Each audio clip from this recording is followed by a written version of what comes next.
Professor PG department of chemistry government Indian college Sikar.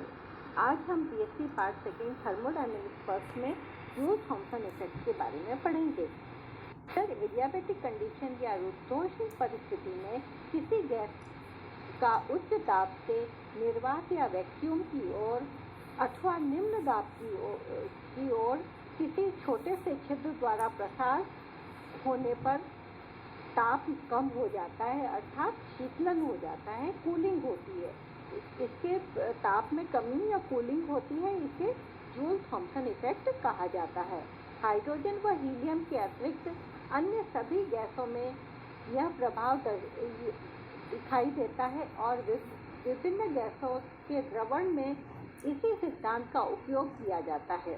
Hydrogen और helium के लिए एक न्यूनतम ताप होता है जो हाइड्रोजन के लिए -80 डिग्री सेंटीग्रेड और हीलियम के लिए -240 डिग्री सेंटीग्रेड होता है, जिसके नीचे ये सामान्य गैसों की भांति जूल थॉमसन प्रभाव दिखाती हैं। इन तापों को इन गैस का व्युत्क्रम ताप या इन्वर्सन टेम्परेचर कहते हैं। जूल थॉमसन इफेक्ट या जूल थॉमसन कोफिशिएंट एक स्थिर एंथैल्पी प्रक्रम में ताप के प्रति ताप के परिवर्तन की दर को जूल थॉमसन गुणांक या जूल थॉमसन कोफिशिएंट कहते हैं। इसे μJT के द्वारा प्रदर्शित किया जाता है। इसलिए μJT = ΔT/ΔP at constant enthalpy. क्योंकि एंथैल्पी H एक अवस्था फलन है, अतः dH एक पूर्ण अवकलज होगा।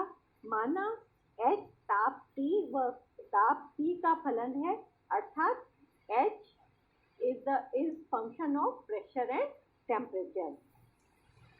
सो इसको अवकलित करने पर dH = ΔH/ΔP constant temperature dT, ΔH/ΔT constant pressure dt। या हम इसको ऐसे लिख सकते हैं dH = ΔH/ΔP constant temperature dP और Cp dt, क्योंकि ΔH/ΔT कांस्टेंट प्रेशर पर ऊष्माधारिता या Cp के बराबर होता है। क्योंकि ये प्रक्रम एक स्थिर एंथैल्पी या आइसोएंथैल्पिक प्रोसेस है, जिसके लिए dH = 0 होगा, अतः dH/ΔP dP + Cp dt = 0 या ΔH/ΔP constant temperature dP = -Cp dt। इसको हम रीअरेंज करके लिख सकते हैं dT/dt = -ΔH/ΔP constant temperature Cp या ΔT/ΔP constant enthalpy = -ΔH/ΔP constant temperature Cp।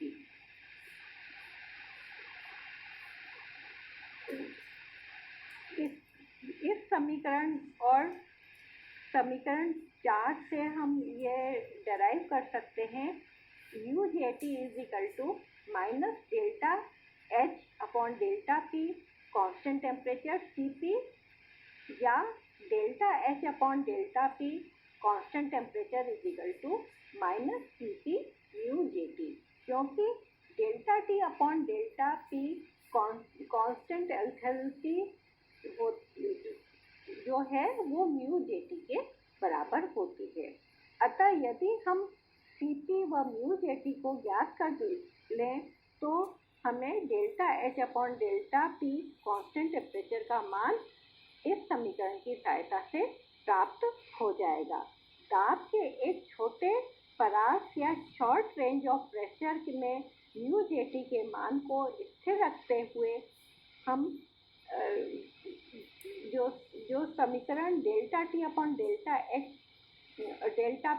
Constant enthalpy = -ΔH/ΔP T/Cp को हम रीअरेंज करके लिख सकते हैं delta T upon delta P into C P, ये निगेटिव साइन रखता है, is equal to delta H upon delta P constant temperature. अर्थात दाब व ताप के में कुल अंतर दाब मापी प्रेशर गेज M से M डैश व ताप मापी T से T डैश की सहायता से ज्ञात कर लेते हैं। Cp का मान भी ज्ञात किया जा सकता है और इस व्यंजक delta H upon delta P constant temperature को कैलकुलेट किया जा सकता है। जूल थॉम्सन गुणांक या के मान को हम आदर्श गैस और रियल गैस के लिए कैलकुलेट करेंगे। तो पहले हम इसे आदर्श गैस के लिए कैलकुलेट करेंगे। तो जो हमारा समीकरण नंबर 4 है उसकी सहायता से हम ये लिख लेंगे, ये डेराइव कर सकते हैं कि delta T upon delta P constant enthalpy पर म्यू जे टी के बराबर होता है, जो -1 upon C P delta H upon delta P constant temperature के बराबर होता है। ये हमें ज्ञात है कि H is equal to E plus P V के बराबर होता है, इसलिए delta H is equal to delta E plus P V के बराबर होगा। तो हम ये लिख सकते हैं कि mu J T is equal to -1 upon C P delta bracket में E plus P V upon delta P at constant temperature is equal to 1 minus C P delta E upon delta P constant temperature plus delta P V upon delta P at constant temperature. कोष्टक के में जो प्रथम व्यंजक है उसको delta we से गुणा करके डेल्टा वी से भाग देने पर हमें समीकरण प्राप्त होता है -1 upon C P delta A upon delta V into delta V upon delta P constant temperature plus delta P V upon delta P. तो दोनों व्यंजकों में वॉल्यूम इंट्रोड्यूस करने के लिए हम इसे डेल्टा वी से गुणा करते हैं। तो हमें जो समीकरण 48 है वो प्राप्त होगा, जो mu J T is equal to -1 upon C P delta E upon delta V constant temperature into delta V upon delta P constant temperature plus delta P V upon delta P constant temperature. क्योंकि एक ideal gas या आदर्श gas के लिए delta E upon delta V constant temperature 0 होता है, तो delta E upon delta V constant temperature into delta V upon delta P constant temperature भी 0 होगा। तो एक आदर्श गैस के लिए पी वी एक कांस्टेंट वैल्यू होती है, तो स्थिरांक होगा, तो delta P V upon delta P constant temperature भी 0 होगा। ऐसी स्थिति में म्यू जे टी 0 के बराबर होगा, अतः आदर्श गैस के लिए जूल थॉम्सन गुणांक का मान 0 होता है। फॉर रियल गैस या वास्तविक गैस के लिए जूल थॉम्सन इफेक्ट कोफिशिएंट की गणना। रियल गैस के लिए delta E upon delta we T का मान पॉजिटिव या धनात्मक होता है, लेकिन delta V upon delta P constant temperature negative या ऋणात्मक व्यंजक होगा, क्योंकि दाब बढ़ने से आयतन में सदैव कमी होती है। अतः समीकरण 48 में कोष्टक का प्रथम व्यंजक ऋणात्मक होगा। ये भी हमें मालूम है कि वास्तविक गैस या रियल गैस के लिए पीवी को पी के विरुद्ध आलेखित किया जाए तो सामान्य परिस्थितियों में अर्थात सामान्य ताप और दाब पर पीवी का मान पी के साथ घटता है। इसके में केवल नाइट्रोजन और हीलियम अपवाद हैं।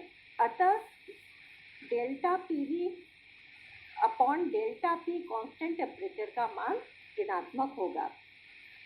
तो जो समीकरण 48 है उसमें जो कोष्टक के व्यंजक का कुल मान ऋणात्मक होगा, क्योंकि Cp का मान सदैव धनात्मक होता है, अतः म्यू जे टी का मान भी धनात्मक ही होगा।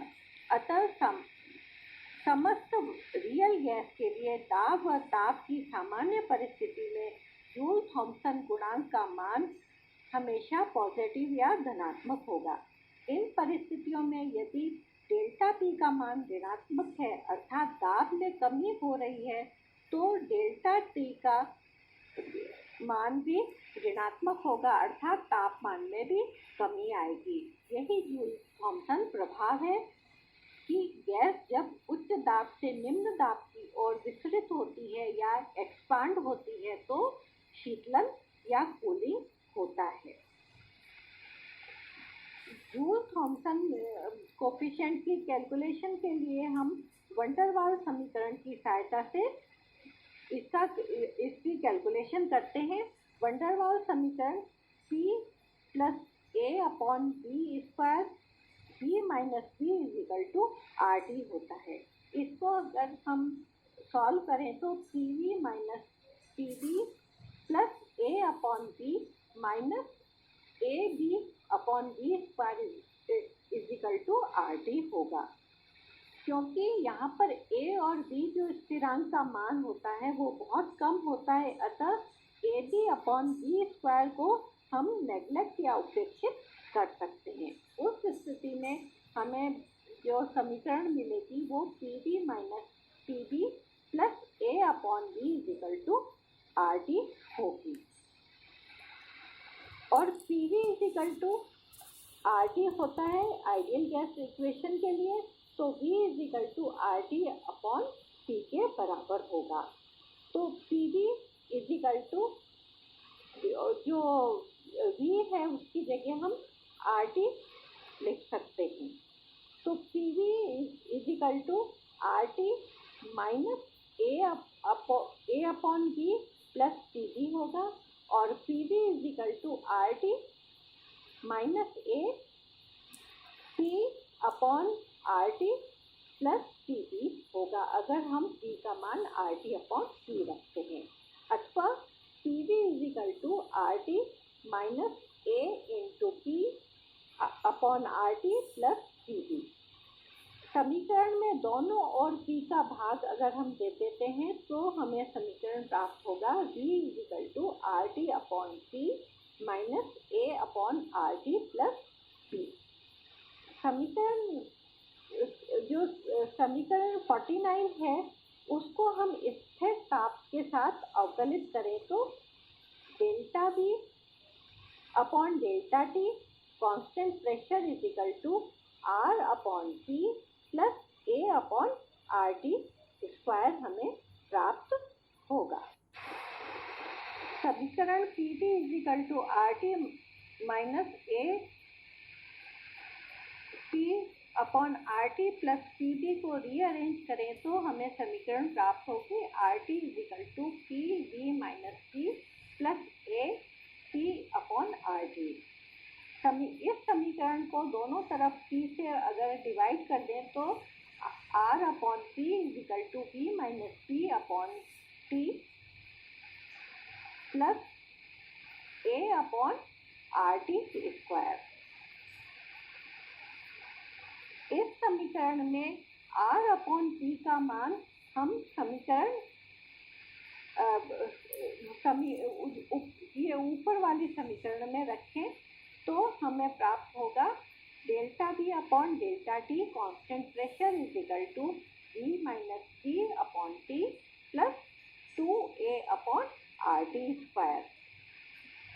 अब इस समीकरण को दोनों तरफ T से गुणा कर दें तो हमें ये समीकरण प्राप्त होगी और इसको अगर रीअरेंज करें तो हमें प्राप्त होगा डेल्टा V/डेल्टा T constant pressure T - V = 2A/RT - P। ऊष्मागतिकी समीकरण V T डेल्टा V/डेल्टा T कांस्टेंट प्रेशर + डेल्टा H/डेल्टा P कांस्टेंट टेम्परेचर से डेल्टा H/डेल्टा P कांस्टेंट टेम्परेचर T का मान हम समीकरण 45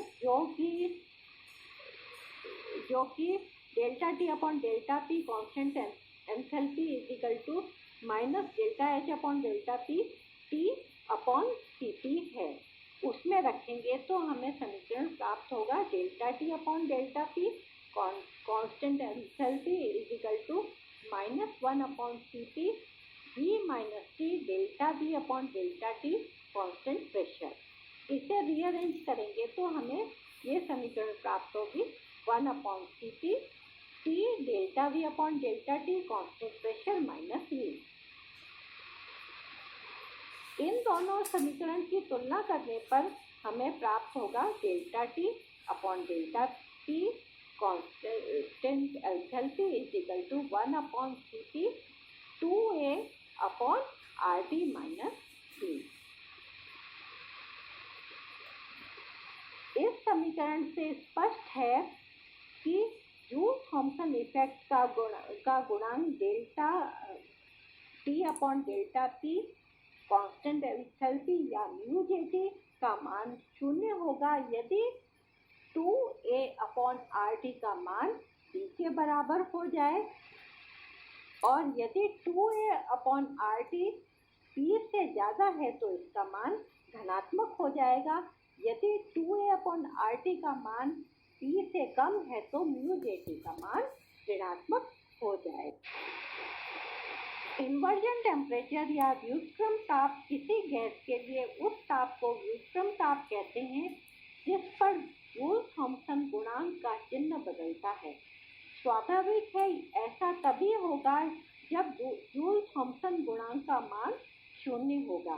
अतः mu J T is equal to 0।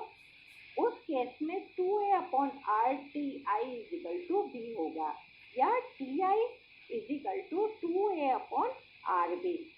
अतः किसी गैस का व्युत्क्रम ताप उस गैस के वंडर वाल स्थिरांकों पर निर्भर करता है।